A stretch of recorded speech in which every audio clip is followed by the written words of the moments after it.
This will be Fenton Bible 3. And before we go to any more detail, especially about the notes, there's another thing that's unique about this Bible, about how he arranges the uh, chronology of the text of the New Testament. We're usually used to Matthew, Mark, Luke, John, the book of Acts, and then the Pauline letters and the book of Hebrews and so forth. Matthew, Mark, Luke, John. But what Fenton does is something entirely different. What does he do? He does not begin with John. With Matthew.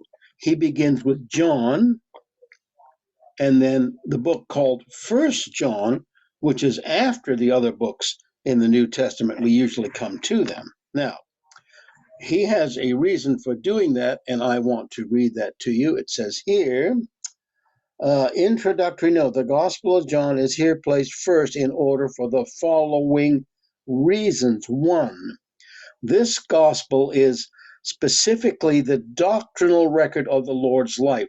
The great teacher has been elaborated the thoughts and purpose of God concerning his plan for salvation by a gift, and upon this basis have been formulated and propagated the doctrine of the Christian faith. This record should therefore precede the historical narratives, all upon his narratives made in his old age, when he translated it into Greek form and from the original Hebrew of the Greek churches. And then number two, there is ample reason to believe that the Gospel of John was written at an earlier date than those of other three evangelists.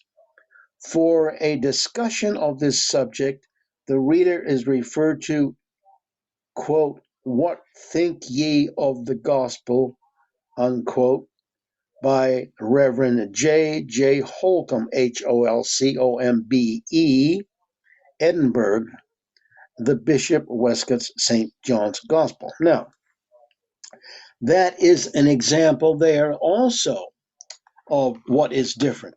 And then when you read this in the New Testament, and well as the Old now and then, you will have not only notes, but you will have cross references when something in the New Testament quotes directly something from the Old Testament, for example. Now, then when he gets to the notes, which we will get to eventually, the notes are there for a specific reason.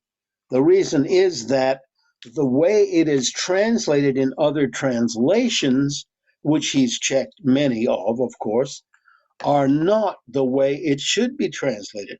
And he gives you exact translations of certain parts of the verse or words that are not done correctly, and he'll show you what version of the Bible they come from and what is wrong with them.